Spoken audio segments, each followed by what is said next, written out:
Easter eggs are a massive part of Call of Duty Zombies and have been for many, many years now. But why do people do Easter eggs? Back in the day, it used to be for bragging rights or because you were really invested in the story, and yeah, I suppose you could say the same could be said about doing Easter eggs nowadays. But I think nowadays, you're really looking for more of the rewards. I mean, tell me, why else would you do every Easter egg in Black Ops 4, huh? Or in Black Ops 3? Unless if you just really like every map, I don't really see why you would do it. You were looking for a reward. In Black Ops 4, we were looking for a reward, and we got nothing. I did most of all the Easter eggs, and I'm really glad that I didn't waste my time doing Classified, Tagged or Toten, or Dead of the Night much more than I did. Because, well, you don't get anything. Let's talk about Easter egg rewards over the years. Back in the day, it used to be you get all the perks in the game. That was a pretty good reward for the time being, and you get, of course, an achievement. These perks would pretty much remain the only Easter egg reward other than a cutscene and a trophy for many, many years. Until Black Ops 3 Zombies.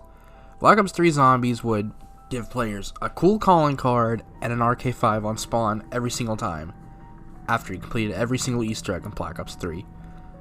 That was decent. It was the first super Easter egg reward we ever got. Could we have gotten something way better? Yeah, I'm sure we did, but it was the first super Easter egg reward we ever got for doing all the Easter eggs in a game.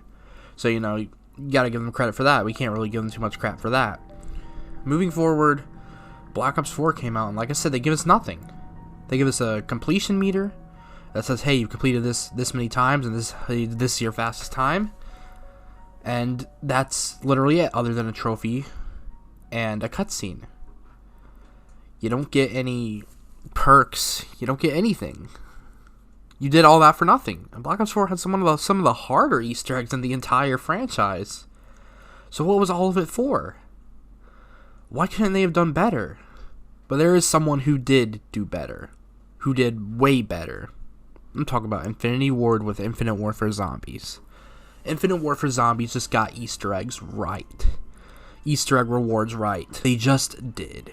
Special characters were on each and every map, meaning after you completed every map, you would be able to use a special cheat code in the lobby to play as a special celebrity guest for that map. Hasselhoff was Spaceland. Kevin Smith was Rave. Pam Grier was Shaolin. Elvira was Attack. And Willard Wyler was also available as a final reward after all this was over. However, also after unlocking characters, you would also on certain maps unlock special weaponry.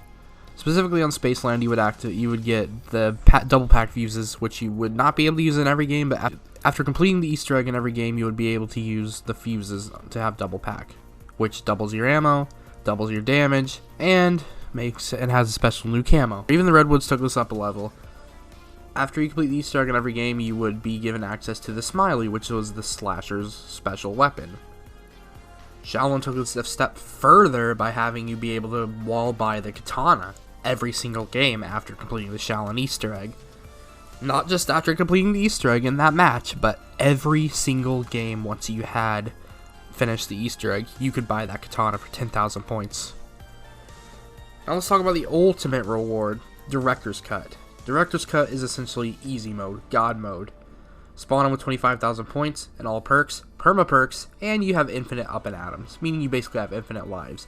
Meaning you can't really die unless if you go into a boss fight and don't have any more up and atoms, or you just choose to straight up die. It's a God mode. It's really fun. It makes the game easy. It makes Easter eggs so much more speedrunnable. It's just a fun reward, and it feels like all of it paid off. Every single last thing you did paid off. Oh, and on top of that, I forgot to mention, every single gun in the box is packed, double pack is instantly activated on every single map, and every map that had wonder weapons which you would have to build would now have those wonder weapons in the box. This is probably the greatest Super Easter egg reward ever, but wait, on top of the awesomeness of Director's Cut, there is so much more. Mephistopheles is a Super Easter egg boss fight which essentially concludes the storyline.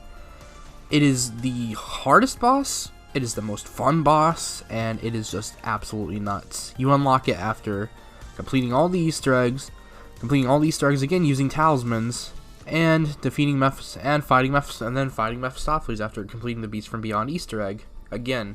You don't have to have all the talismans, I found out, which makes this even better, because guess what you get for defeating Mephistopheles? Willard Wyler. You don't have to have all the talismans. As long as someone in your game has all the talismans to bring you into the Meth boss fight, you can only have like one talisman, and you could go into that map, defeat Meth, and have Willard. Willard Wyler is the final special character, and you must do one final Easter egg. The zombies in Spaceland Easter egg again, but as Willard Wyler.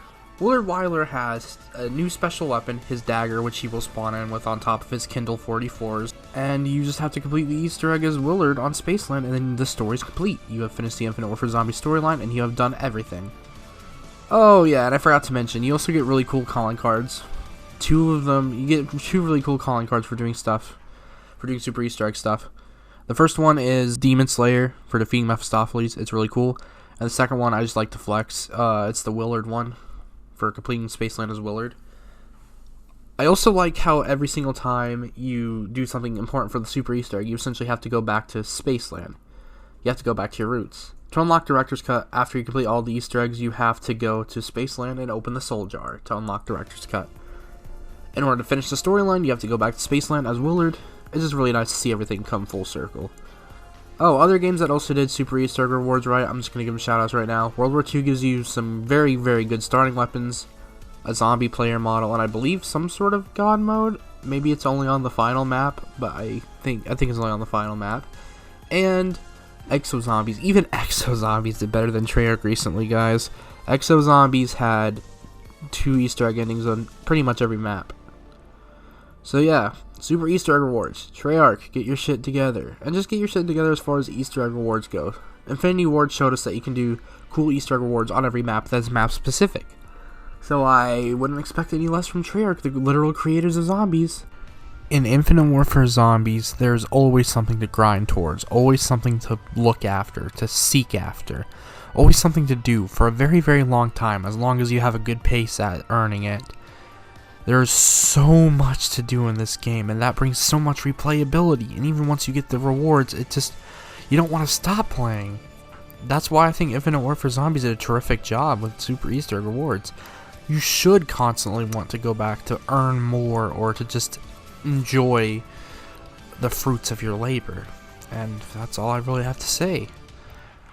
Great Zombies game, very underrated. Best Super Easter egg and Easter egg rewards ever. Just hopefully we'll get something like it, but I don't think we'll ever get anything like this ever again. They really spoiled us. Thanks, Infinity Ward and Lee Ross.